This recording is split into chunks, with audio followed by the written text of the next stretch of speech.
Assalamualaikum warahmatullahi wabarakatuh. Apa kabar teman-teman?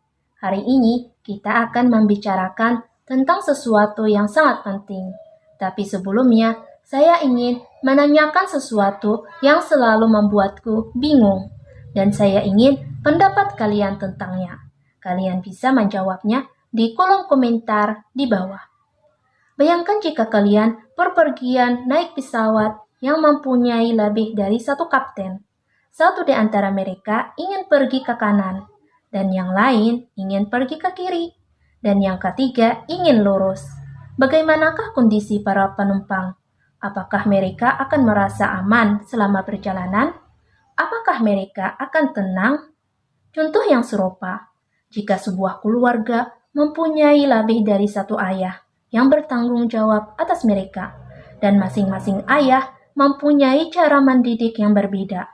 Yang satu memutuskan anak-anaknya harus belajar bahasa asing, sementara yang lain menentangnya. Dan satunya lagi ingin selalu membeli semua mainan yang disukai anaknya, sementara ayah yang lain tidak setuju, karena menurutnya mainan akan mengganggu belajaran mereka. Dan seterusnya, mereka selalu beda pendapat dalam hal dan keputusan yang banyak. Apakah keluarga ini akan bahagia? Stop, hentikan sebentar videonya dan tinggalkanlah jawaban kalian di komentar sebelum melanjutkan video ini. Apakah kalian mengerti apa yang saya maksud?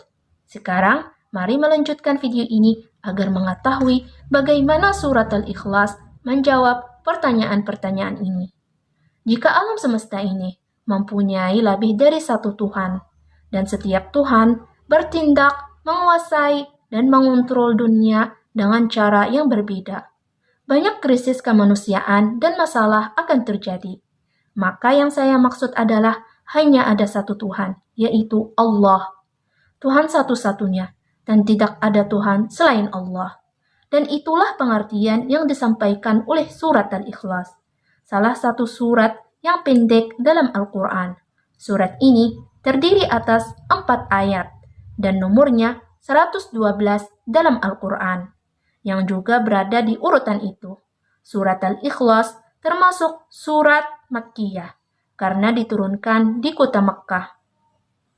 Surat ini mempunyai banyak nama yang dikenal adalah 1. Surat Al-Ikhlas, memurnikan. 2. Qul huwallahu ahad. 3. As-samad, dibutuhkan. Dan dinamakan As-samad karena surat ini adalah surat satu-satunya yang hanya disebut nama Allah As-samad, yang maha dibutuhkan.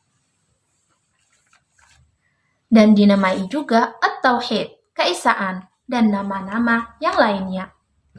Disebut dengan Al-Ikhlas, memurnikan, karena 2 alasan. Pertama, karena Allah menegaskan kemurnian keesaannya.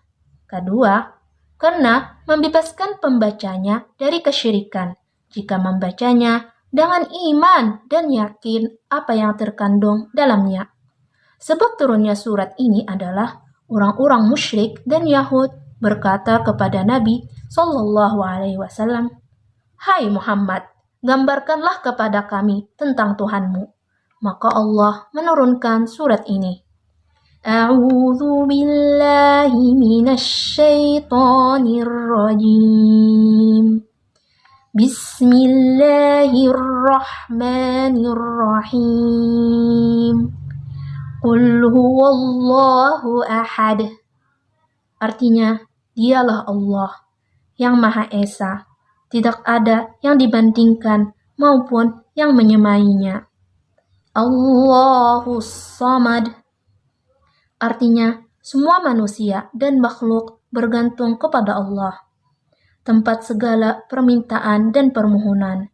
Jika seseorang jatuh sakit, maka dia memohon kepada Allah yang maha dibutuhkan. Ya Allah, sembuhkanlah aku. Jika seseorang jatuh miskin, maka dia memohon kepada Allah yang maha dibutuhkan. Ya Allah, lapangkanlah rezekiku.